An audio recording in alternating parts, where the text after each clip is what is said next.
اعوذ باللہ من الشیطان الرجیم بسم اللہ الرحمن الرحیم السلام علیکم ورحمۃ اللہ وبرکاتہ۔ پیارے بچوں، امید ہے آپ خیر و عافیت سے ہوں گے۔ آج میں تیسری جماعت کی کلاس لوں گی، تو ٹھیک ہے بچوں، اپنی کتابیں کھولیے، پیج نمبر 61۔ آج ہم حبہ خاتون کے بارے میں کچھ پڑھ لیتے ہیں۔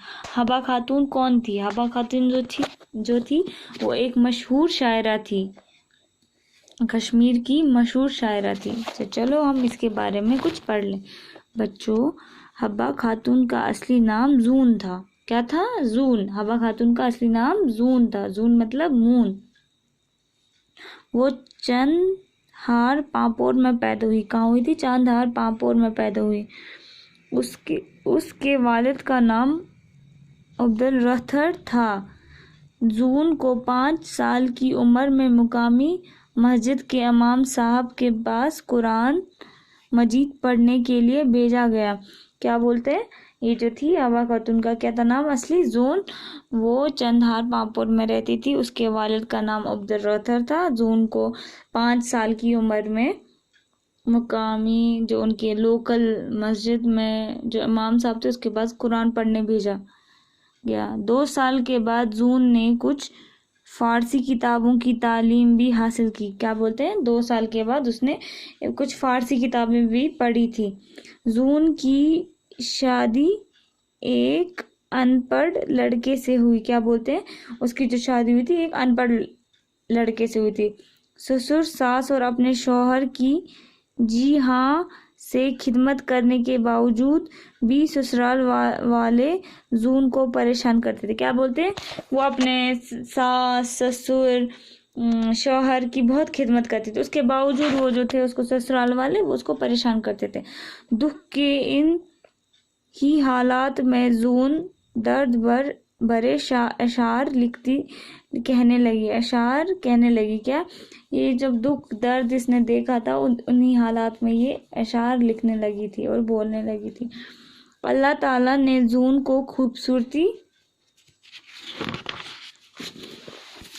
کے ساتھ ساتھ میٹھی اور پر اثر آواز بھی عطا کی تھی۔ کیا بولتے ہیں؟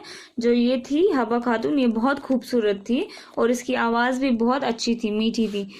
دل کا بوجھ ہلکا کرنے کے لیے زون اپنے درد بھرے اشعار گاتی تھی۔ کیا بولتے ہیں؟ جب دل میں اس کے درد تھا، سسرال والے پریشان کرتے تھے تو وہ اشعار لکھتی تھی اور وہی گاتی رہتی تھی۔ اس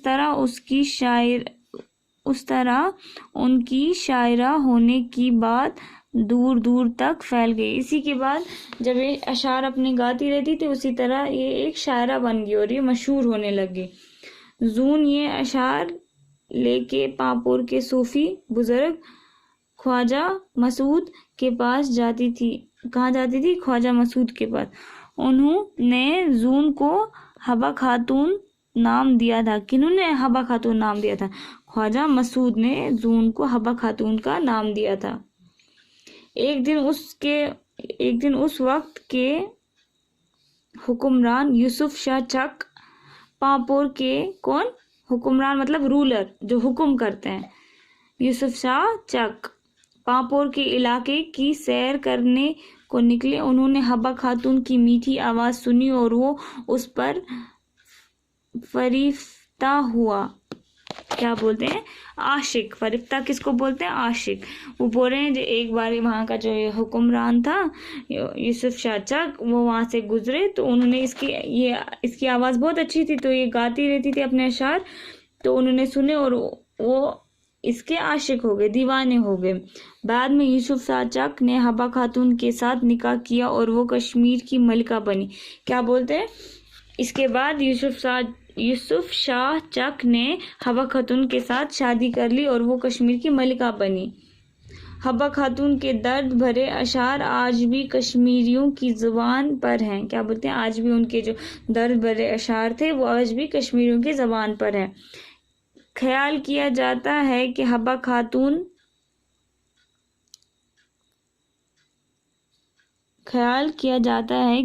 خاتون یٹھن میں مسجد حبہ خاتون کے قریب دفن ہے۔ پاندر یٹھن میں مسجد حبا خاتون کے قریب دفن ہے۔ تو بچوں آج ہم نے ایک ایسی شخصیت کے بارے میں پڑھا جو بہت مشہور تھی، جس کا نام تھا حبا خاتون۔ وہ ایک شاعرہ تھی، کشمیری شاعرہ، اس کے بعد وہ کشمیر کی ملکہ بھی بنی۔ تو امید ہے بچوں آپ نے حبا خاتون کے بارے میں کچھ جان لیا ہوگا، کچھ معلوم ہوگا اب آپ کو۔ اب ہم اگلی کلاس میں انشاءاللہ اس کے کوشچن کریں گے، تب تک کے لیے آپ اپنا دھیان رکھو بچوں۔ اللہ حافظ بچوں۔